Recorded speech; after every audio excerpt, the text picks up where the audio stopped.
Hello and welcome to On the Prowl. I'm your host, Austin Verde, and with me today is the coach of the Hahnville Tigers, Coach Nick Saltaformaggio. Thank you for joining us this week, Coach. Thank you, Austin. Coming up on today's show, Coach Salt will break down last week's game against the St. Thomas More Cougars, and we'll get Coach to look ahead to this Friday's game against the Terrebonne Tigers. Stunning win Friday, Coach. What do you think pulled your team together in those last 2 minutes to score twice and make a two-point conversion? Well, I mean, Austin, we've been playing well, even against the two teams that had beaten us the two prior weeks. We were playing well, and we were just in that stretch of some really good football teams. And St. Thomas More was a really good football team again. And I just, we got to a point. I told our kids before in our pregame prayer service that we were like a gladiator in a pit with a lion. And there's only two things that are going to happen: either you're going to get out of that pit with the head of the lion, or the lion's going to eat you. And so I think our kids just kind of responded to that and really played well. We were playing well the entire game. We were just struggling defensively, and I just think when we needed to get the stop, we got the stop. It was similar to what happened the week before against Destrehan, when Destrehan got the stop and went in and scored to win the game. And hopefully we learned from that, and it carried over to St. Thomas More. What do you think was a key turning point in your game? I guess the biggest turning point was that we were able to score with them. We were able to respond every time they scored on us. But there's no question the punt snap was huge for us. That we were able to get the flip and field position to go in and get that winning score. But I think if anything else, it was just the fact that we were able to finally get a stop late in the game to give us an opportunity to tie it. In the Herald Guide, Parish said they are a high-powered offense. We had to keep doing our thing and keep putting up points. What did you do with this high-powered offense that St. Thomas More had? Well, we knew going into it that they could throw the ball, throw it very effectively. They had a big, tall quarterback. We had looked at them on film. They actually threw the ball for about 400 yards the week before against Catholic High, which was, the defending Division I state champions. So, and in the week before against Plaquemine, we knew what we were up against as far as them throwing the football. Now, we played really well in the first half against it, but it just seemed like, in the second half, they were able to get momentum going. Their kids didn't drop a lot of footballs. They were playing a lot of double sticks, and we just were not holding up on the back end. They had guys running through the middle of our defense uncontested and getting to the back end pretty freely. And when that happens, we were just struggling on the back end to hold up in their passing game, and they were throwing some really fine passes and making the catches and making the plays after catch that they needed to do. And we were missing a bunch of tackles on the back end. So, the big thing for us was just to secure the ball. We had to tackle. We had to get some pressure on the quarterback, and we did that mid-fourth quarter until late in the game. We were able to get some pressure and get him off of his marks and make him move around a little bit to throw the ball. And I think that's when we kind of started to slow him down a little bit. Thanks, Coach. Let's take a look at the first half highlights. Early on in the game, we backed up against our own goal line, and Austin makes a nice throw to Anthony, who makes a couple of guys miss, was able to get us out from under our uprights. And we come right back and run one-back power with Devontae Clark. Both Devontae and Anthony are playing a little banged up, one with a shin, one with a shoulder, but they played particularly well that night. Anthony making a nice finish at the end of a run. Austin coming right back out, finding Cade Miguez, and Cade turns it up the field and run. You could see by the way the guys are bending a little bit that there was a lot of big-time contact going on out on the field. Now St. Thomas More offensively is really, really big up front on both lines of scrimmage. And we were just struggling to move them around. So we got on the perimeter with a speed sweep. It was the first time we'd done it under center. And Anthony, again, just turns on the speed and gets us a long touchdown run. We tied the game there at 7. We were able to make a stop on third down there. And, one of the few times we were able to get an incomplete pass on him. And, again, another nice play by Trayvon Honor, who's really become an outstanding defensive football player for us. We get Anthony on the outside in the run game, and he picks up a nice first down and keeps the drive going for us. Austin's really been playing well. and controlling our huddle, and that's important. We go in right here, we take the lead, we're up 14-7. But again, St. Thomas More gets it rolling a little bit offensively. We get a lot of numbers around the football in the run game, but it seemed like they were able to throw the football very effectively against us. The first half, we did a nice job defending their run game, and that was big for us. And this is a drive that they come up with right before half. We actually had them on a 3rd and long a couple of times in this drive, and we were just not able to get off the field at all. And we have to find a way to become a better 3rd down defense, especially as the season progresses, if we want to get where we think we have an opportunity to get later in the year. Again, Devontae Clark with a nice catch, run after catch, after a ball on a check down at Austin through. But the big thing for us right now offensively is Austin has shaken the rust off from his year away and is really becoming a very, very efficient and effective quarterback. In the Herald Guide, you stated that their quarterback is not quite as mobile as the quarterback they had last year. How did this bring an advantage, if there was any, to your team? Well, it was kind of a double-edged sword. We didn't have to worry so much about him running the football because he wasn't a big runner, but his height and his arm strength, he threw some dimes on us, I can tell you that. He was really throwing the ball well. So I know sometimes you get in ball games like that where you're doing a good job defending the run, and you would hope that the quarterback would be more of a run game kind of guy, but he wasn't. He was a pure passer and was very good at it. And he was an athlete. He's one of the better basketball players at St. Thomas More, which has a tradition of outstanding basketball. So, it wasn't like he wasn't an athlete. He was definitely an athlete. And, his ability to see downfield, and their ability to catch the ball was uncanny. Considering the injuries Williams and Clark have faced, how did this set you back, being that you were tied up at halftime? Well, a big problem is they haven't been able to practice a whole lot during the week, so you wonder about their conditioning. You wonder about, what kind of legs they're going to have mid-third quarter into the late fourth quarter, because we're going to play a lot of tight football games, especially that, we're kind of out of that 3-game run now. We were playing those 3 monsters. But, even in our district is very well balanced. There's a lot of good football teams in it. We got one this week with Terrebonne.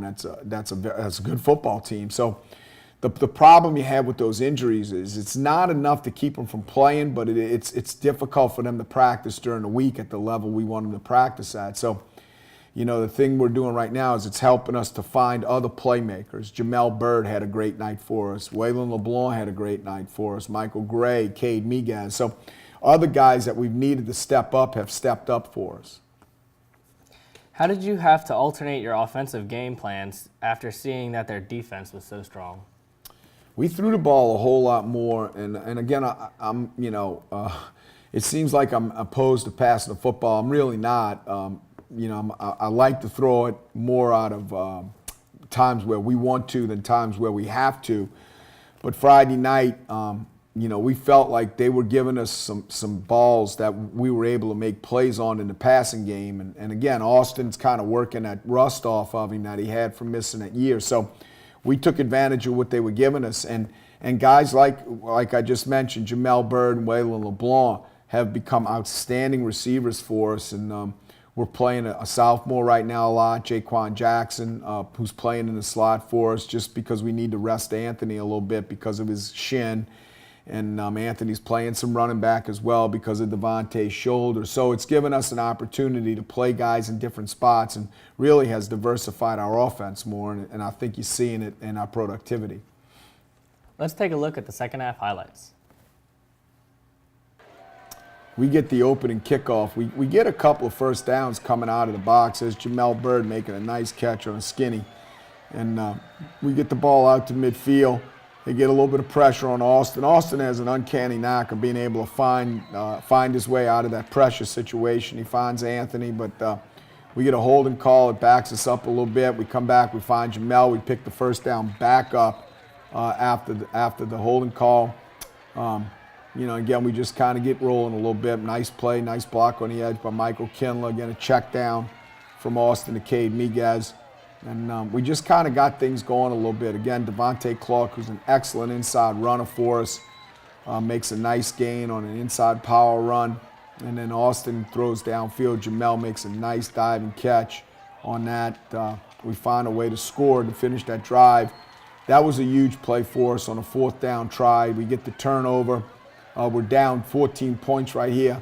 And Austin comes back and he finds Waylon, who makes a spectacular catch in the back of the end zone on a stutter and go. Gets us back to 7. They come back down and score. And so we're down 14 again. And then Austin comes back. Again, like I said, he has an uncanny ability to make people miss. And he finds Michael Gray, who continued the route on the scramble drill. Michael's got exceptional speed. He scores. And now it's a 42-35 game. We go down. They come down and score. I'm sorry, it's 35-28. They come down and score to make it 42-28. And then we come back and hit Anthony on the long ball to make it 42-35. And our defense, which had done a nice job all night against the run game, comes up, makes a very good play in the run game, and then really a nice play by Elijah Brent to bat a ball down. They get a bad punt snap, we miss a couple of tackles, but we're able to get him out of bounds before he gets the first down. And they give us the ball at the 28-yard line, and then again, Austin to Waylon, and they've been throwing the ball to each other for forever and ever. We get the nice touchdown. We go for 2. We actually have Anthony open on a 2-point play, but Austin makes a little dramatic, and he hits Michael Gray in the back of the end zone, and we get our save the game defense on the field. They get one last shot, and they heave it down the field. That's about a 70-yard ball he throws, and we tip it away, and we're able to secure the win.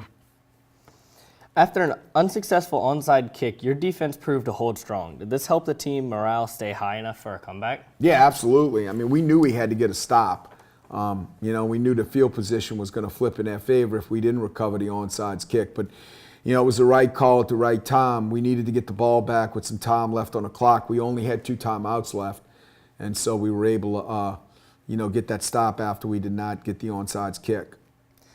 Perrin found Williams on an 80-yard touchdown catch. Do you think this started the much-needed rally for your win?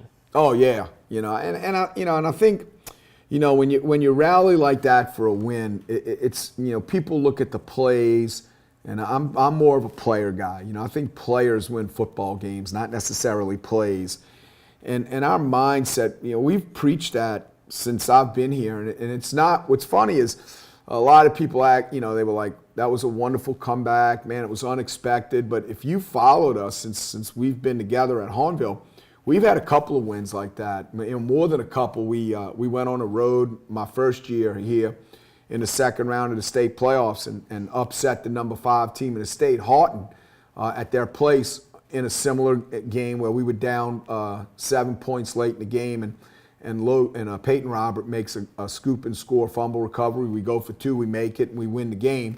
And then even during the course of that year, we beat a very, very good Walker Landry team in triple overtime. And so we've kind of had that history of that. And then last year in the second round of state playoffs, we played an outstanding Santamon team who was beating us at halftime, and we were able to outscore those guys 35-7 in the second half and win 55-33. So we kind of have a history of perseverance. It's what we coach. It's what we believe in. And I like I said after the game, if there's a second left on the clock and the ball's in our hands, we're going to go for a win. We're going to try to get the win. Perrin made a significant pass to Mike Gray at the back of the end zone. Do you think Perrin excelled under the pressure on this play? Oh, absolutely. But I said that after the game in some of the interviews, and I'd say it again. I've been fortunate to coach a lot of really, really good football players, but I don't know if I've ever coached a bigger winner in my life than Austin Perrin. I don't know if I will ever coach a bigger winner in my life than Austin Perrin. He just has that moxie about him, a swag, whatever the adjective is you want to use. To me, the adjective is he's a winner. He is the ultimate winner. Thanks, Coach. Coming up next, we'll get Coach to look ahead to this week's game against the Terrebonne Tigers. We'll be right back.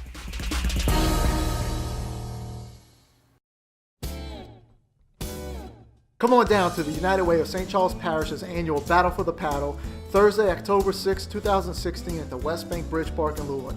Admission is $5, which gets you all the gumbo and jambalaya you can eat. All proceeds benefit the United Way of St. Charles Parish to help support and fund their community project. In addition to all you can eat, there will be live music, drinks, and desserts. Who has the best gumbo and jambalaya in St. Charles Parish? Come on down and see who will be crowned this year's winner for the United Way's Battle for the Paddle.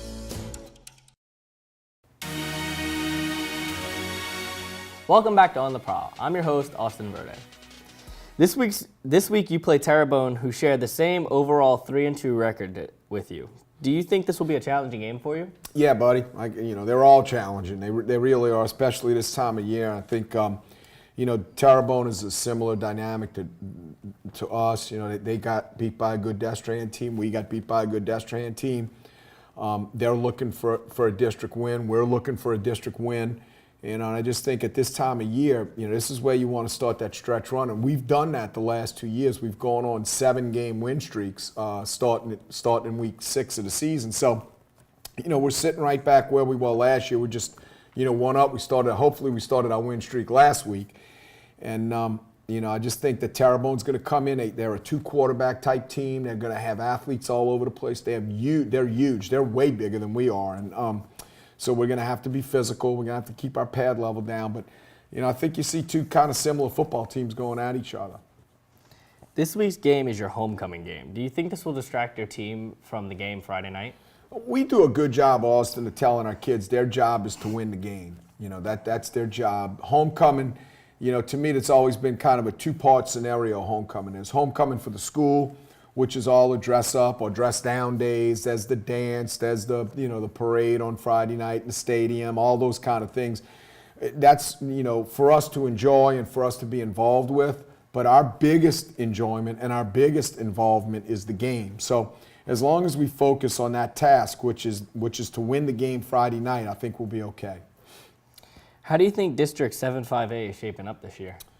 Well, I said this early on in the year, and I'll stick with it. Destrehan is the cream of the crop. And, I truly believe, and I know Coach Robes probably doesn't want me to say this, but I'm just talking, as a fan of prep football who happens to be a head football coach. Destrehan hadn't lost a game in 3.5 years, and I don't think they're losing a regular season game this year. I think that they're going to go 9-0. And I think that they're going to be the district champions again. And I think, the rest of us are fighting for that runner-up spot. Not that that means anything anymore, but what we're all fighting for is that playoff seed. And you want to get as high a seed as you could possibly get. And for us, the win over St. Thomas More, and if we're able to complete it, if we're able to go 1-0 every week for the next 5 weeks, that'll put us at 8-2. And I know last year 7-3 we were a 7 seed. So I'm hoping 8-2 gets us maybe a seed higher, maybe 2 to a 5 seed. But it's got to play itself out. You can't look down the road and say, well, this guy's going to have this type of matchup against us, and this guy's going to have this type of matchup against us. I can only worry about Terrebonne, and I really can only worry about Hahnville. My job is to get Hahnville better, and if we can keep getting Hahnville better, then, like I said, come November, we should have a nice run again. But, it all starts this week with Terrebonne. They're going to be a good football team. They were Destrehan's homecoming last week, so they're our homecoming this week. And, and I know if I'm over there, I'm like, I'm tired of people scheduling us as homecoming. We're going to go beat one of these guys. And so I hope it's not us. Tell us about your booster club, Coach.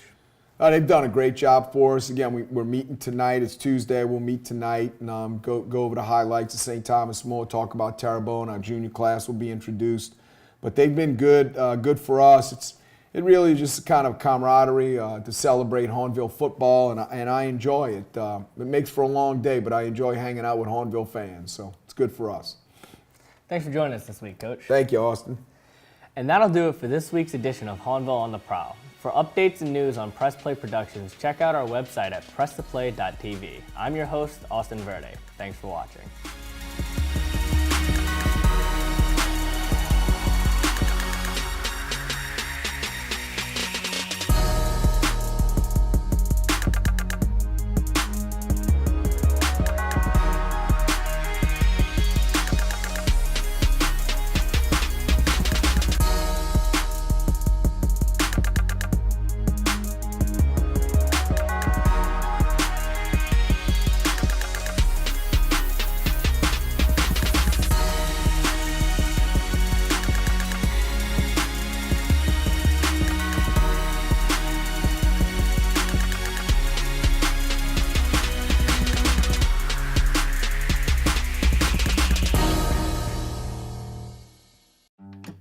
Come on down to the United Way of St. Charles Parish's annual Battle for the Paddle on Thursday, October 6, 2016 at the West Bank Bridge Park in Luling. Admission is $5, which can get you all the gumbo and jambalaya you can eat. Kids under 10 get in free. Parking for the event will be in the areas highlighted in yellow. For more information and the full map, check the website. There will be shuttles going back and forth between parking areas and the West Bank Bridge Park. Parking inside the park will be prohibited the day of the event. We hope to see you there.